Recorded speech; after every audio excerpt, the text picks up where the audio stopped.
मासबादाव विश्व हिन्दू परिषद बजरंग दलनि लाइमोन फोसाबनाय बादाया जाफुंसारै जोबलांबाय।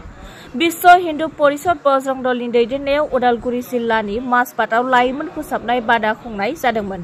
मासबादनि गियान भारतीय पाब्लिक स्कुलाव सानथामनि लाइमोन फोसाबनाय बादाया 29, 30 आरो 31 मार्चआव जोबलाङो। 29 मार्च खालि बेलासिनि 5 रिंगायाव लाइमोन फोसाबनाय बादाखौ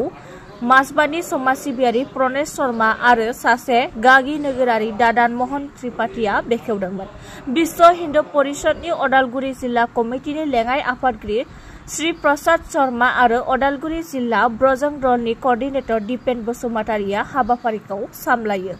सा सानजा ओनसोलनि विश्व हिन्दू परिषदनि गौ रक्षा प्रमुख शंकु गगৈ, प्रागज्योतिषपुर नोगोराव विश्व हिन्दू परिषद बजरंग दलनि कर्डिनेटर गौतम बर्मन, दरं जिल्ला विश्व हिन्दू परिषदनि बजरंग दलनि कर्डिनेटर पिंकु डेकाजों लोगोसे गुबुन गुबुन सुबुंफोरखौ फोसाबनाय बादायाव फोरोंथाय होनाय जादों। नर्थ ईस्ट फ्रन्टियर विश्व हिन्दू परिषद बजरंग दलनि कर्डिनेटर मिलन कलिताया फोसाबनाय बादायाव नोजोर होगिरि महरै बाहागो लादोंमोन। दिनैनि जोबनाय फोरबोआव बारग' MCLA जितु किसान, गियान भारतीय पाब्लिक स्कुलनि गाहाय सामलायगिरि तपन सरकार, गागि नोगोरारि रामायण शर्मा, बजरंग दलनि बोसोनगिरि सन्तोष पाटवारी, गोबां गेदेमाफोरा बाहागो लादोंमोन। हिन्दू परिषदर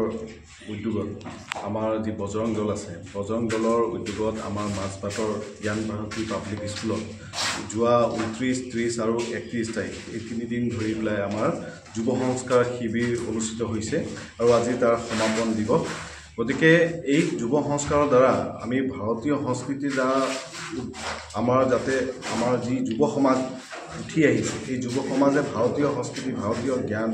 ভাৰতীয় ইতিহাস আৰু তাৰ লগতে তেওঁলোকৰ ভাৰতৰ যিখিনি আমাৰ যোগাভ্যাস আছে বা আমাৰ সংস্কৃতিৰ লগত যি উপাদানসমূহ জড়িত আছে এই সকলোবোৰ উপাদানসমূহ যাতে আমাৰ উঠি অহা নৱপ্ৰজন্মই বুজি উঠিব পাৰে, তেওঁলোকৰ জীৱনশৈলীত তেওঁলোকে ব্যৱহাৰ কৰিব পাৰে, সেইবাবে ইয়াৰ প্ৰশিক্ষণৰ ব্যৱস্থা হৈছিল। আৰু এই ব্যৱস্থাত খুব ধুনীয়া ব্যৱস্থাৰ মাধ্যমেৰে আমাৰ যিসকল উঠি অহা নৱপ্ৰজন্ম এক বৃহৎ সংখ্যাত ইয়াতে ভাগ লৈছে আৰু তেওঁলোকে এই যুৱ সংস্কাৰ শিবিৰত তেওঁলোকে সংস্কাৰৰ কাৰণে যিবোৰ উপাদানসমূহ লাগে এজন ব্যক্তি হিচাপে আমি বহুত কিছুমান কেতিয়াবা কথা নেজানো, এই কথাবোৰ জনাৰ বাবে ইয়াৰ যিখিনি মই ভাবোঁ যে আমাৰ মাজত কিছুমান ত্ৰুটি হৈ থাকে সেই ত্ৰুটিবোৰো সংস্কাৰ কৰিবৰ বাবে যিবোৰ ব্যৱস্থা থাকে সেই ব্যৱস্থা এই শিবিৰৰ দ্বাৰা হৈছে। আৰু আমাৰ ভাৰতীয় সংস্কৃতি আপোনালোকে জানে যে বহু এনেকুৱা মানে আমাৰ তাত্ত্বিক জ্ঞানসমূহ আছে, ধৰ্মীয় জ্ঞানসমূহ আছে, আধ্যাত্মিক জ্ঞান আছে, ইয়াৰ লগতে শাৰীৰিক আৰু বৌদ্ধিক জ্ঞানসমূহ আছে। এই শাৰীৰিক আৰু বৌদ্ধিক সকলোবোৰ সন্নিৱিষ্ট কৰি আমাৰ যুৱ প্ৰজন্ম, উঠি অহা প্ৰজন্মই যাতে এই ভাৰতীয় বৌদ্ধিকখিনিৰ কথাখিনি তেওঁলোকে বুজি পাব পাৰে, তেওঁলোকে এই শাৰীৰিক যিখিনি আমাৰ জ্ঞান আছে ব্যায়ামৰ পৰা যোগৰ পৰা আদি কৰি এই সকলোবোৰ কথা বুজি উঠিব পাৰে। আৰু আমি কেতিয়া প্ৰাতকালীনভাৱে কেতিয়া উঠিব লাগে, তাৰপিছত আমি শাৰীৰিক কেনেকুৱা কৰিব লাগে যাতে আমি নিৰোগী হৈ থাকিব পাৰোঁ, আমাৰ দিনটোৰ বাবে কি ধৰণে ধনাত্মক চিন্তাধাৰা লৈ পেলাই আমি আগবাঢ়িব লাগে, এই সকলোবোৰ ব্যৱস্থা কিন্তু আমাৰ সম্ভৱ হয় এনেকুৱা ধৰণৰ শিবিৰৰ যোগেদি আমি ব্যক্তি নিৰ্মাণৰ কাৰণে আৰু ব্যক্তি আৰু ব্যক্তিত্ব নিৰ্মাণৰ কাৰণে এই প্ৰয়াসটো সদায় হৈ আহিছে। আজি মাছবাটৰ ভিতৰুৱা অঞ্চলৰ গাঁৱৰ যিসকল ল'ৰা ছোৱালী মানে ল'ৰা বিশেষকৈ ল'ৰা ওলাই আহিছে সেইসকলে যথেষ্টখিনি জ্ঞান আহৰণ কৰিব পাৰিছে। মই তেওঁলোকৰ লগত ব্যক্তিগতভাৱে কথা পাতি অনুভৱ কৰিছোঁ তেওঁলোকে যথেষ্টখিনি জ্ঞান আহৰণ কৰিছে আৰু এইবোৰ জ্ঞান যেতিয়া গাঁৱলৈকে উভতি যাব ল'ৰাবোৰে যথেষ্টখিনি ল'ৰা ছোৱালীৰ মাজত তেওঁলোকে এই আমাৰ যি চিন্তাধাৰা যে আমাৰ হিন্দু বুলি নহয় সনাতনী চিন্তাধাৰাত যি আধ্যাত্মিক জ্ঞান, বৌদ্ধিক জ্ঞান আৰু শাৰীৰিকভাৱে যোগৰ জ্ঞান, অন্যান্য জ্ঞানসমূহো আমাৰ উঠি অহা প্ৰতিটো গাঁৱৰ ল'ৰা ছোৱালীৰ মাজত তেওঁলোকে বিলাই দিব পাৰে। যুৱকসকলৰ মাজত আটাইতকৈ প্ৰয়োজন হৈছে এতিয়া সংস্কাৰৰ। বজৰং দলে প্ৰত্যেক বছৰে প্ৰত্যেক জিলাত যুৱ সংস্কাৰ শিবিৰ আয়োজন কৰে। তাৰ পৰা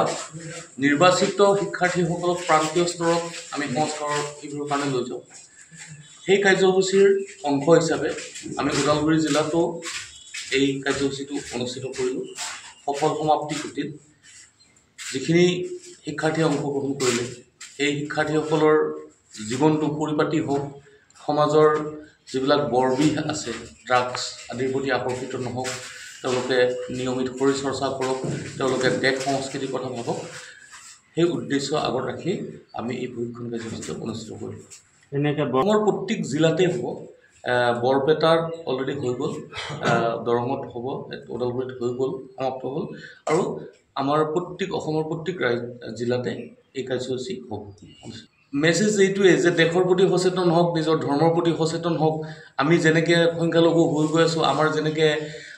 এতিয়া আমি এটা মানে এনেকুৱা পৰ্যায়লৈ গৈ আছোঁ য'ত আমাৰ কৰ্ম সংস্কৃতি নাই